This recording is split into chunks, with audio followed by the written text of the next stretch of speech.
Hello, everyone. My guest today is a very special guest. His name is Mohammed Alnahdi. He is a co-founder at Sweater, which is a tech platform that focuses on the car wash market in Saudi Arabia. Our conversation was very insightful. We spoke about a lot of things. Mohammed is spearheading growth, and we talk about how he managed to grow the company so rapidly in such a short period of time. We discussed how Sweater got their first few customers. We discussed the go-to-market strategy and how Mohammed plans on fulfilling on their very ambitious vision. We also spoke about operations. Mohammed has a very deliberate and very interesting uh, recruitment methodology. So we unpacked that a little bit. And we also spoke about how he is approaching being a very data-centric company and how he uses data to make informed decisions and how those decisions have led to the Sweater team building a product that has very high customer satisfaction scores. I hope you enjoy this conversation as much as I did. And let's start.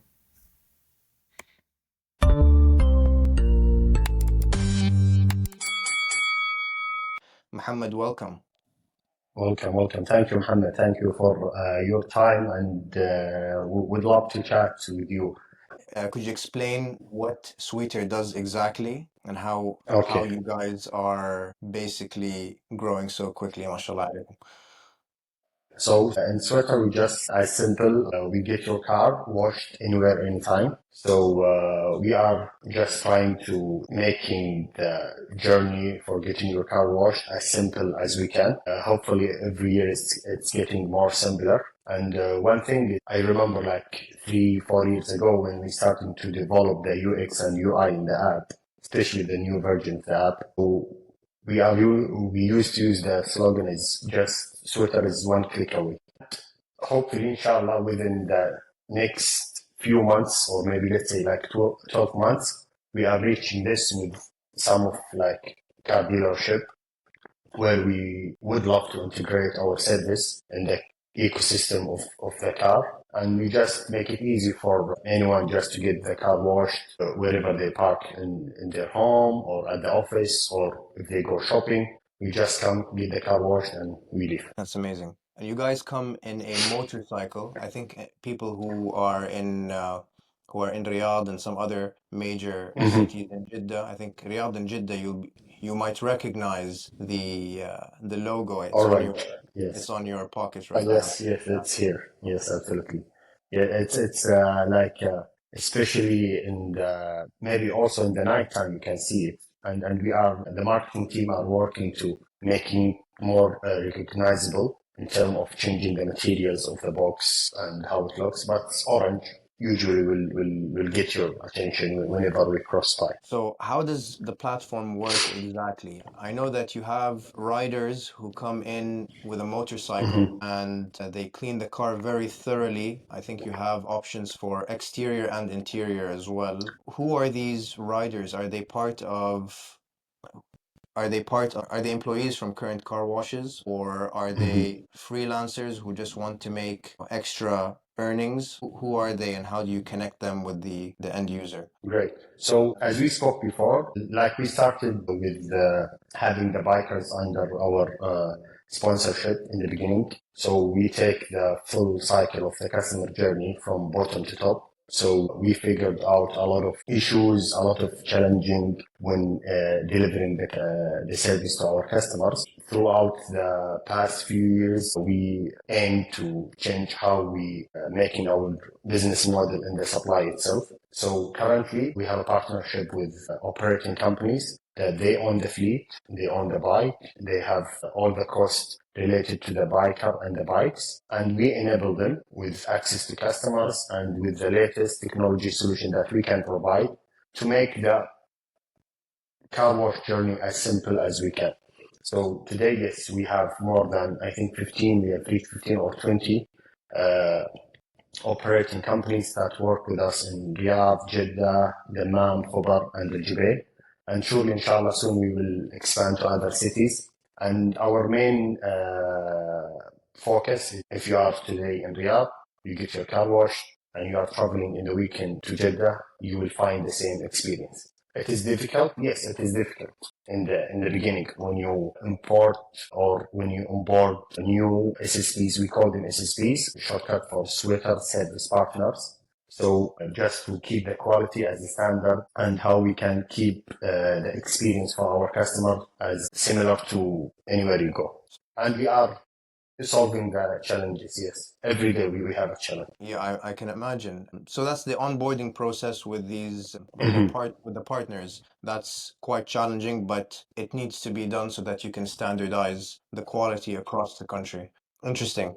When you started at Sweeter, Mhm. I think you came in and you were involved in marketing. And then you moved to operations. How did that start off? How did you meet Correct. Ibrahim and the other team members? Fantastic. So, as you mentioned, Ibrahim was the beginning, the founder of Twitter. In 2014, it was a normal business, additional car wash, that was expanded into multiple car wash in Riyadh only. So, in 2018 and 2019, there was a lot of uh, let's say, shift for the consumer behavior in terms of e-commerce. So people tend or started to examining or starting to try the e-commerce and on-demand services when a hunger station was there. I think Jazz started that time and multiple startups in delivery system and also the booming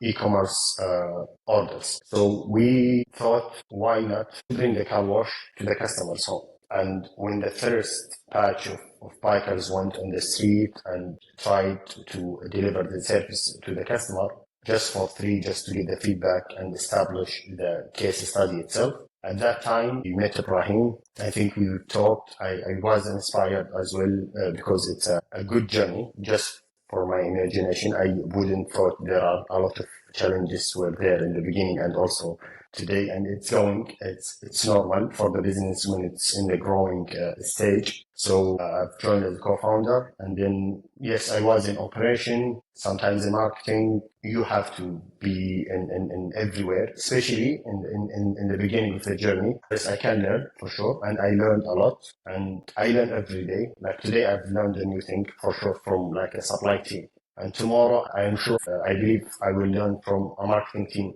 something new because we talk numbers. For me, especially, I love to talk about numbers. So whenever I find something not clear for me or new for me, I would love to understand what is behind this number. So if you just go a little bit dive deep behind this number, you will figure a lot of information that's related to like quality, marketing, operation, or even tech. I'm not a tech guy, but I love to see techs like the tech or data changing how we work, especially like day to day. Well, that's probably because you're an engineer. Yes, I loved engineering, but I never thought I would be an engineer. So maybe that's why I shift. But I've learned a lot of things in engineering when I studied in. So I think one of the things you mentioned when we first met during the Tech Founders program is that there were a few problems that was facing the market. One of them was that it's a fragmented market. One of them is accessibility and I think discovery. What are the list of problems that a car owner has when wanting to get their car cleaned, and how do you solve it? What are the exact solutions that you use to help solve that problem? Okay, great. So basically, the problems are in the both sides from the car owners and also the car wash owners. So if we talk about the consumers, if today you are solving one problem, let's say you call it a problem today, tomorrow is not a problem. It's a norm. So you will have a new problem with consumer because consumers' behavior changes throughout the time, and you are just keep adapting to the change, and you are trying to solve. So I'll just go back a little bit to the car owners or car wash owners, especially in terms of productivity. What is the best practices to use to clean the car? How to keep your business profitable? I know in the beginning, if you see like 10, 15 years ago, everyone, whenever they thought about opening a business, they will open a car wash. Easy, you just bring 3 to 4 workers and pay half of the rent and just get some materials from the market and just start delivering the service. But today, a lot of things have changed, and we have been seeing these changes throughout the last 4 to 5 years, especially if you see the government new law, I think it's starting by the end of 2025, where they want to automate the car wash system in the kingdom. This is going to be a very big challenge because the market is very fragmented. I know it will help us in many ways, but still the market is fragmented. There is a lot of change. If you go today in the same neighborhood in 2 different car washes, you will get 2 different experience. Someone will treat you, will smile and get your car wash. The other one will keep you waiting for 45 minutes. And maybe will tell you, oh, sorry, we don't have this product or a small extra product or accessory that you want. And the other as well is for the consumers. We'll just go back to the consumers. Everyone is getting busier every day. If we ask ourselves 1 year ago what we used to do in our free time, I could tell you 3 to 4 things. But if you ask me today, I can barely tell you 1 to 2 things, especially like whenever you try to your work done, keep your relationship with your friends, family, and also enjoy some of your free time. You don't want to waste 1 hour or 2 hours of your time on a weekly basis, or let's say twice a month, just to get your car washed. So here we are trying to get these things done. We barely did 1 to 2% where we want to be. If you compare what we have done to the number of washes that are available or are being served in the market, we are less than 2%. There are more than like 300 million washes are happening in Saudi every year. So we are just tapping on the iceberg, as they say. That's very interesting. Could you tell me more about the government initiative to streamline and I think automate car washes? What is behind that? Is it like a water saving scheme, or is there another kind of goal? I think they are implementing this new law with from different angles. First, for the illegal workers, I think, and that's if you take a car wash as an industry or a part of the big industry, it is affecting the number of illegal workers on the street or that they have been working for many years. The other things, as you mentioned, regarding the environment, in normal car wash, you can get your car wash with 100 to 120 liters. But in Sweater, we use 7 to 8 liters. I'm not saying this is the only our value proposition. Please order Sweater to save the environment. No, this is just only one of the things that we are taking it throughout our journey. And the other thing, I think from like how you can, for example, if you are living in one neighborhood and you can see a very clean car wash or a petrol station, when you enter your neighborhood, going to your home, you would feel much happier, for example. But if you are entering with a long queue and a very dirty place and a lot of water on the ground, you wouldn't feel good. Some people wouldn't care because they are just coming there, they want to go home. So I'm just saying majority of the people, they would love to see beautiful car washes or beautiful design for the car stations. What are some of your other value props other than significantly less water consumption and convenience in terms of coming to you wherever you are at your own time, basically, of choice? Yes, great.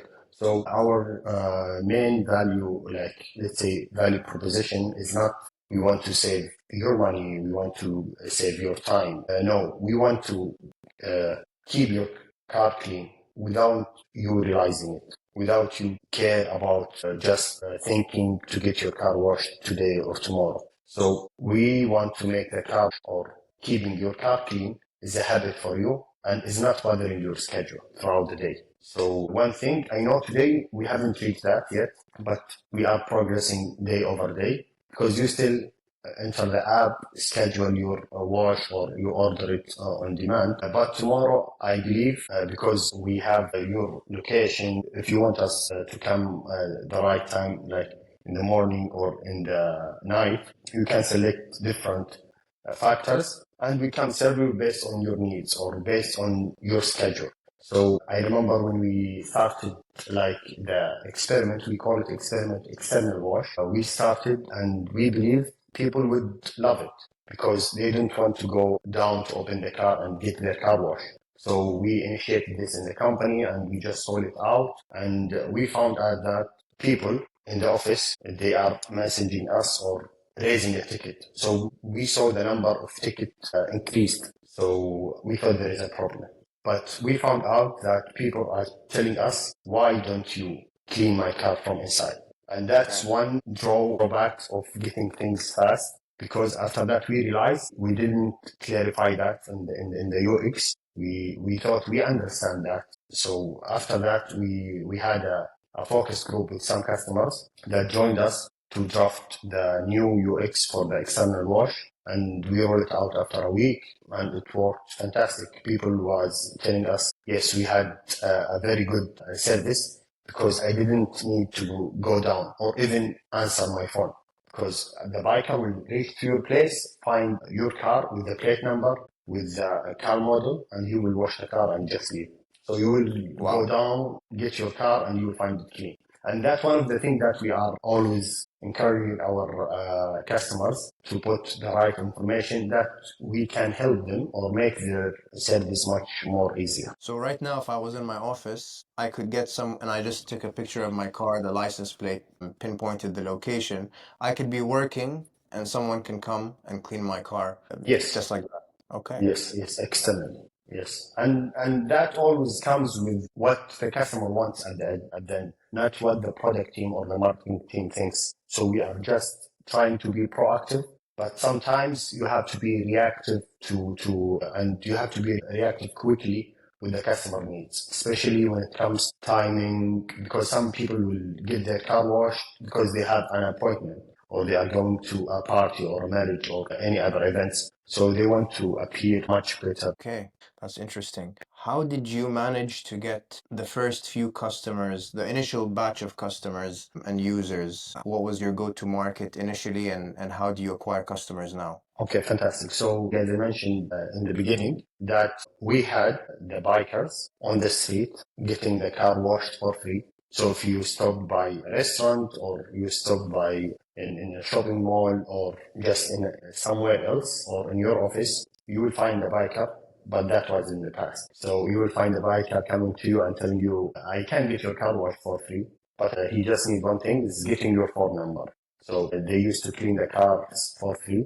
Well, I think we run this for like 2 to 3 weeks, and we collect the numbers, and on the next few days we call the customers or the people. I wouldn't call them victims, but the partners, because they helped us in the beginning. So we call them, we tell them, well, what was your feedback, how we can get the service in better way. Do you like the tools or the materials that was used in your dashboard, in your tires, or the internal cleaning?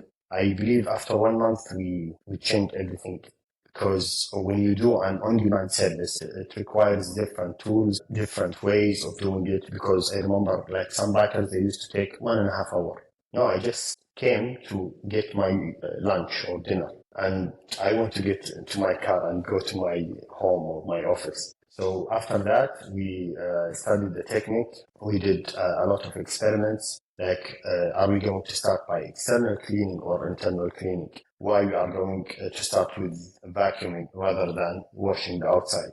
So these things or these small details helped us in getting the service in much shorter time, and that was suitable for the customers to get the service like within like 30 to 35 minutes. Sometimes it depends on the car's itself situation. Is it very dirty or is it normal? And That's very as I said, yeah, we call them, we just get the feedback and we try to implement it on the next day and see what things has changed. So You guys are very user-oriented, customer-centric, always getting feedback from the users and then trying to upgrade your service based on that. Yes, yes. We have to be in this position, or we have to act this way, because at the end, the car wash service is not something that you would die if you don't get your car cleaned. Some people, yes, would, but you will need to get your car cleaned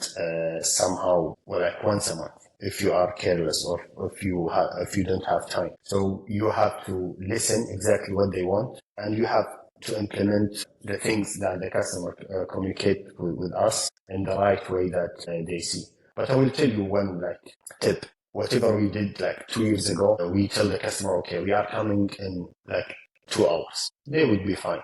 But today, if you tell them we are coming in 2 hours, they will kill you because they want you to come at 2:30 because they selected this time. At 3:30, they are going to the cinema. They don't want to wait. So we have to adapt. So we have to change how we operate. How can the tech would like shuffle the biker automatically and give the order to the nearest biker and give it the good timing between bookings. If you cut the time between two bookings and traveling by half, you could increase your productivity by like 25% by the end of the day. And that can be done only with a technical solution, good data, and a lot of experiments. That's very interesting. Based on my experience, I think the best founders are very customer centric and very data oriented. So it seems that the culture has that ingrained. But I wanted to We are ask, trying to every day. are you still implementing feedback from your customers till now? And is there still an ongoing communication with the user? Yes, and I can tell you a very nice example. I always love to say it. As you know, today we have subscriptions in our app. You can subscribe for 1 month, 3 months, and up to 12 months. So the yearly package, for sure, the price per wash would be much less because you are paying or you are subscribing to the service or to this package. So if you ask me, how did we implement subscription? I will tell you by talking to customer and experiments. So we did that by the end of 2022 or just beginning of 2023 last year, where the marketing team, I remember like Salma and Chad, they were involved in this heavily. That was like they did it for 2 or 3 weeks. So we have the wallet in your app, a wallet where you can top up any amount and book your service. So they figure out or they found out a way to call 100 customers and just tell the customer, do you want to subscribe 3 washes in 1 month with this price? The price was very good. So most of the customers, they said, yes, we would love to subscribe for 1 month. The two girls would ask the customer, just top up your wallet with this amount, and we will add 3 washes in your account valid for 1 month. And we tested that for like almost a month, and we saw the number increase. Like the first week, we had like 50 customers. By the end of the month, in the last week of the month, we had 800 customers that they want to subscribe. And we thought this is a good case study. Let's take this, sit with the product team, let's build subscription. So we built the subscription from just experimenting, buying and collecting the data and see which package would suit the customers. So today, of our washes, like 80% of our washes coming from packages. If you talk like after 15 months, and that was, if you see it on a graph, you will see it like 5%, 10%, until today it's like 80% of the washes coming from the customers that subscribe to a package. That's a very inspiring story. I think coming from a financial background, I can tell that that already improves your LTV, improves your CAC to LTV ratio, Absolutely. increases Yes. retention, just does so Yes. much. What is your go-to market strategy? How do you acquire customers now? How do you plan on continuing to penetrate this market? Fantastic. So today our business is built on like B2C and B2B. B2C, we talk about like normal customer that subscribe to a package or purchasing a single wash to get their car wash done.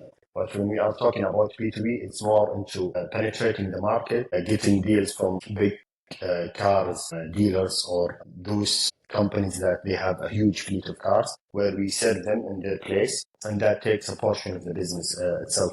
So today, yes, we do rely on digital marketing, affiliate marketing, and we also use word of mouth in very different ways sometimes, because we know that when you acquire a customer through your friend or through people, it would be cheaper than getting them in digital marketing. So we combine all of this where at the end of the month, you would have a little bit reduce in your CAC. So another thing is where acquire user with our product. If you come and purchase a package, and also you can gift one of the washes to your friend or to your family.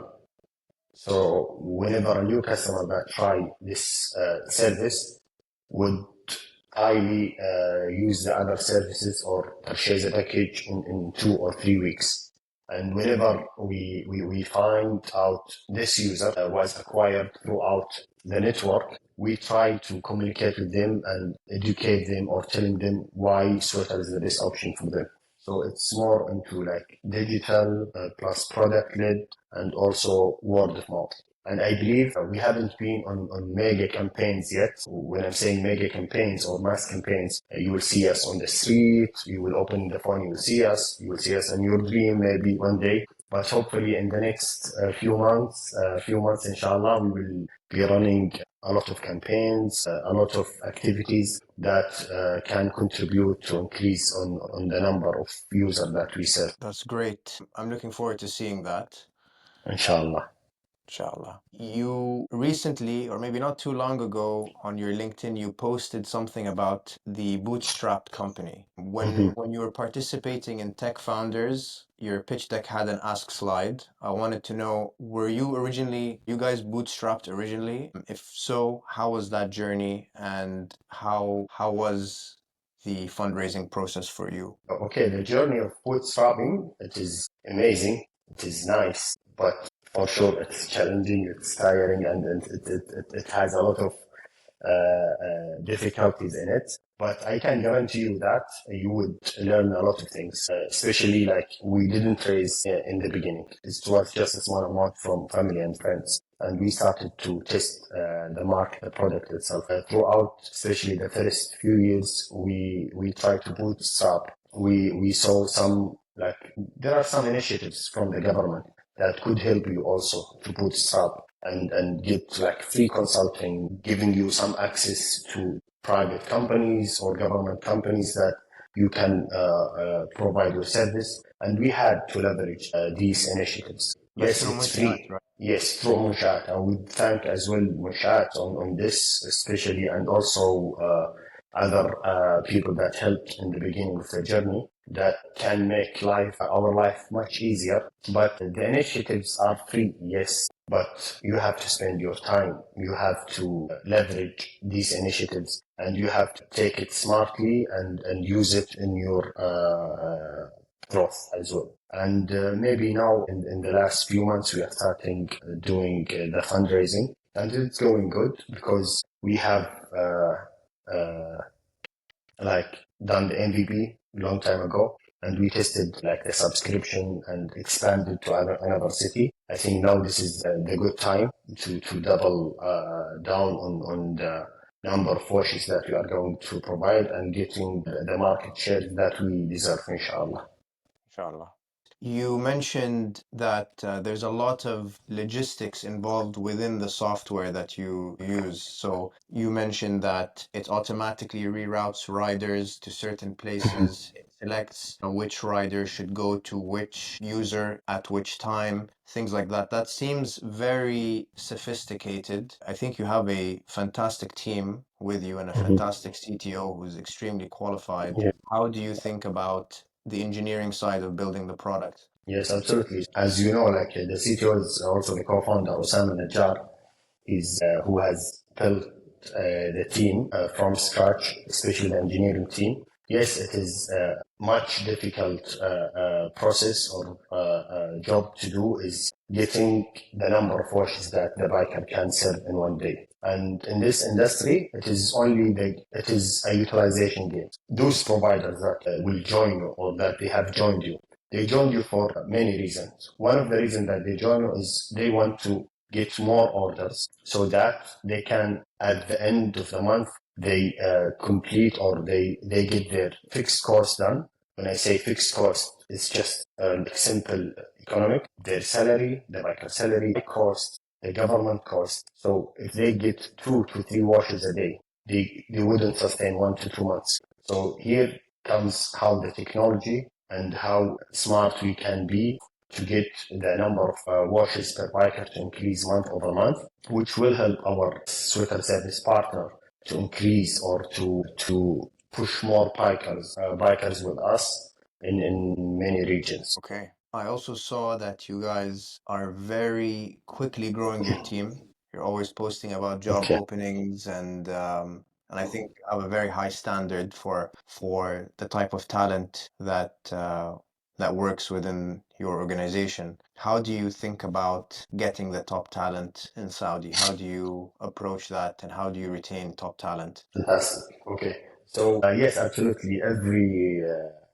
Every period of the organization, it needs special people or a new talent that will push the company to the growth and scale phase. So in the beginning, Swiffer was founded and was built with mostly like, if I remember, like mostly fresh graduates, but they had the power, they had the commitment that helped in building the company. And year over year, we have seen many people that join us, especially like some people from Careem, some people from Uber, Hunger Station, Jahiz in Saudi, and some from other countries. I think we have more than 8 to 9 nationalities in the company. Some they work remotely and some they work on site with us. And that's very fantastic because we can firstly like learn from each other and everyone is having a different background or a different experience that they can contribute on building a very good product. Because if you are bringing everyone from industry or one background or one nationality, you wouldn't have this chemistry or you wouldn't get a lot of new ideas. And do you have a very rigid process for hiring? Do you have a very strict criteria? Is it very scientific or is it more Wallahi, okay? I wouldn't say very scientific, but I think we take our time in hiring because sometimes you will see the job post has been for 3 to 4 months. Sometimes maybe because we are pressured just to get the candidates on the interview. But on the other side is because we think that we would need, for example, a CX specialist in 6 months. I would love to start from today so we can get a lot of candidates so that we can filter and we start the interview process and we see which one could fit in the organization. Because throughout the past years, we've tried to hire many people. Some people were very fantastic. For sure, they were much smarter than us, but maybe they couldn't fit in the organization because their mindset is different or maybe how we operate is different. So you want someone that is very capable, has a good experience, and can fit in the organization. Because if you are very successful in one company and if you are taken and being thrown in another or similar company in the same industry, sorry, you wouldn't succeed as you are doing now because maybe the team that you have here is helping you, how we operate, how we are structured can play a big role. But at the end, yes, it is very important to have a very good people around you, much smarter than me or than anyone. Whenever we bring someone, I would love to learn a new thing from them. So I wouldn't be surprised or I wouldn't be happy if I see someone join, for example, in marketing or in product, and I know what they say. No, I want new things. I want to see something new. I want to see something that can make a difference. So that's your standard. You want to learn something in the interview. Absolutely. Yes, absolutely. Like today, I've done 3 interviews and I've learned 3 new things. For sure, and not all of these 3 people will be hired, but I appreciate what I've heard from them, what I've learned from them. Also, it was like an hour interview. But I hope they learned something from me as well. But yes, we just keep hearing new things from people and learning things from people that could also enhance how you are doing the second interview for sure. For example, if we open a new position in product, the first interview would be a little bit awkward because this is a new position, a new role. You are basically learning about this position. So whenever you do first 2, 3 interviews, you would learn new things about this position that you can help you to choose the right candidate. And I remember one of the positions that we did last year. The first candidate, I didn't, I was not impressed, but after I did like 10 interviews, I said, let's interview the first one. I think I had something to tell or something to discuss with. And then he joined us and after 2 weeks. Okay, very interesting. And so we finished with the Tech Founders Program out of Mhm. 100 and I can't remember 40 or 160 companies. Yeah. Your organization came out as one of the top, I think top 10 or top 20, Mhm. and you were, I think top 10, and you were selected to go to Silicon Valley and to attend a Yes. program there hosted by the Ministry of Communications and Information Yes. Technology. Tell Yes. me about that. I think your co-founder Ibrahim is there now already. Yes, Ibrahim is there. First, I would thank the program organizers and the support from the government, especially in this program. Although I'm not there yet, but inshallah we'll be there in next month. But every day we just have a call with Ibrahim. Although the time zone is too much difference, we are just trying to adapt to take 1 to 2 hours a day just to catch up and keeping annoying Ibrahim about what have you done today? Tell me what is new there and what could we learn from there. Sometimes he will like take some picture of the slide that they are teaching or they are doing and share it with everyone in the organization, like something about product. We'll share it with the product team and see what we can do. And also, we are trying to build connections with the people there because when you are going to a program with multiple companies, that you will interact with a lot of founders, a lot of very skillful people there that you want to build connection and see if there is something that we can work with them. So especially like if you say Silicon Valley, first thing will come in your mind, a lot of startup has emerged from there. And many of these startups are unicorns companies. And also some of the companies has bankrupt in the past few years. You want to learn from the good companies and also you want to learn why some companies didn't succeed. Yeah. That you can use it whenever we are growing, so we can just prevent these actions. Because sometimes whenever you ask someone or you learn something, they will tell you how you are going to succeed. But also sometimes it's good to see how you are not going to be successful if you do these things. So you just prevent doing that. Yes. Absolutely.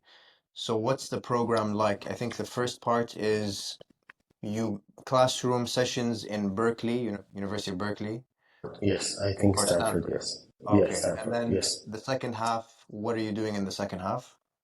I think in the second half, they are doing they are organizing a very good program where you will visit some startup, you will work on their site and see how they are operating. So it's good to go like to one startup in a scale up phase and some like startup where they have done or they have closed like round B and see how is the environment, what they do day to day, how is the teams are structured, even if it's in a different industry. But sometimes you can learn and you can get good tips from these companies, especially like in hiring process, in using the technology, in acquiring customer or retaining customers. Some of the tools that they use, like if you open LinkedIn or Twitter every day, you will see a lot of tools. This is for customer acquisition. This is for customer retention. This is for product enhancement. So if you dive deep, you would find a lot of tools, but which tools would suit the business and how can we leverage these tools to help us grow? Yeah, that's great.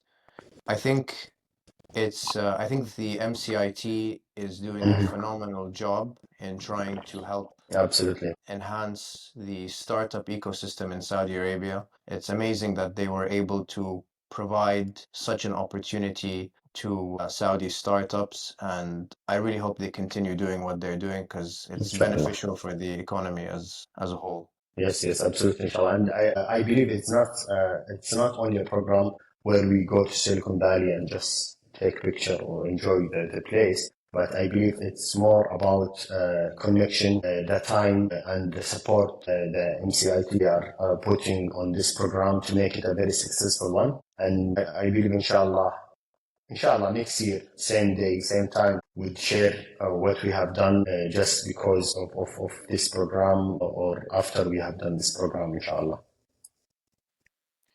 So I wanted to move this conversation to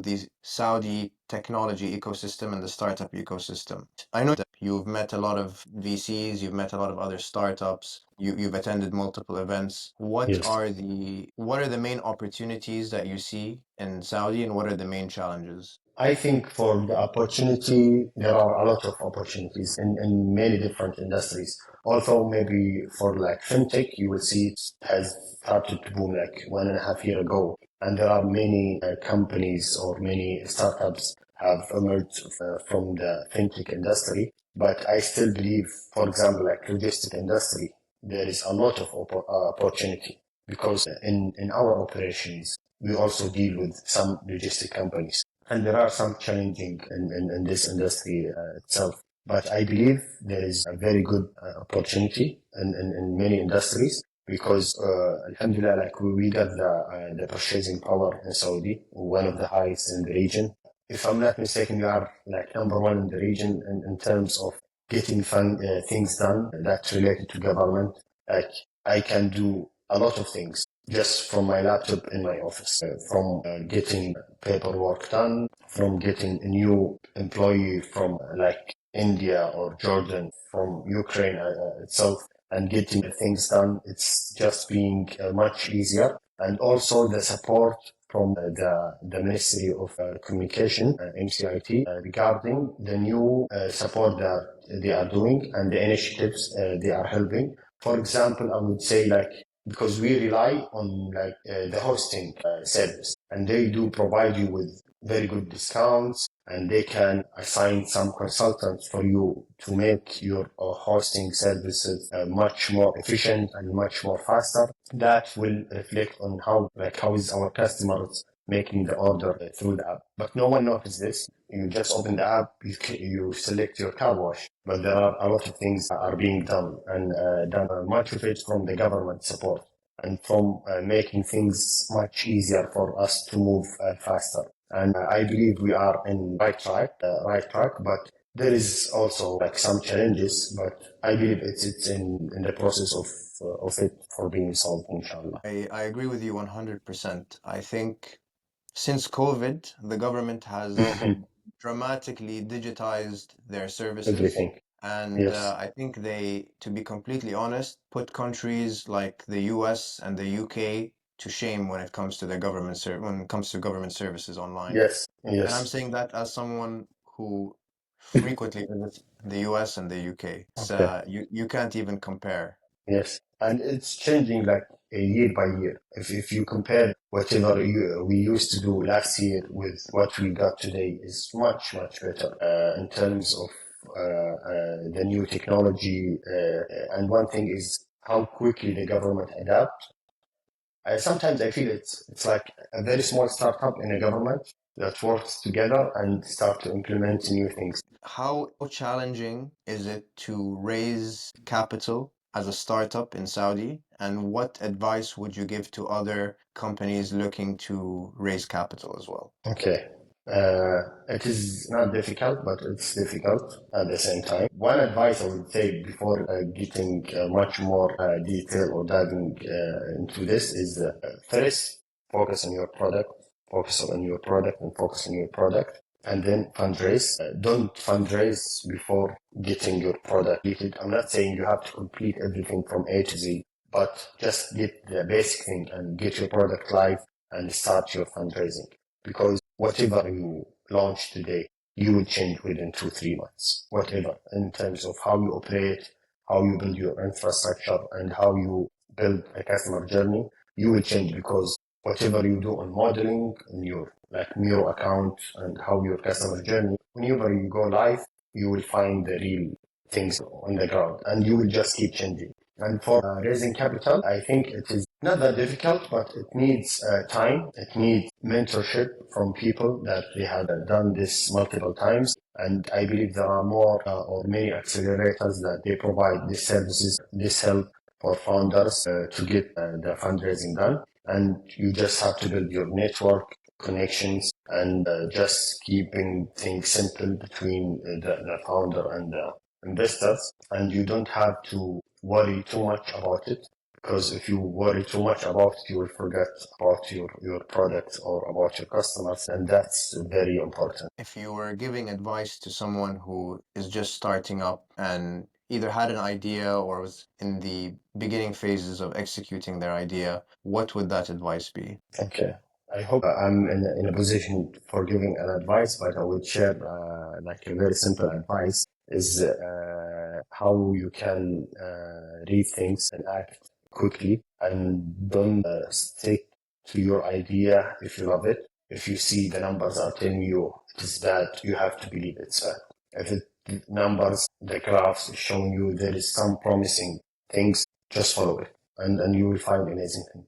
I'm not sure. I'm not telling you yes, you will definitely succeed, but surely you will find new approaches or new products that could help you to grow. Okay, great. I have a few questions that I would like to ask you, and then I want to ask some rapid fire questions that I ask my guests, just random questions. So before that, I want to ask, what is your vision for yourself, for Mohammed Al-Nahdi in 2030? So where do you see yourself at that point, and where do you see the company at that point? Okay, for the company, I think if you ask everyone in the company, some will give you different answer, but at the end, we want to be the number one choice for people that they want to get their car cleaned. That's it. This is main. This is our main. That's why our like North Star metric in the company is the number of washes. So we just display it on the big screen every day. So everyone from the junior that joined yesterday or the most senior person in the company can see the same number. So this is where we want to be. For me, I think if I would say yes, I want to be rich, I want to have multiple exits would be like a very typical question, but I would be very happy and very glad if someone, like some of the people that worked with me, comes after 5 or 7 years and say thank you to me for being there. I would be very happy. And if I am a millionaire too, I would be much more happy.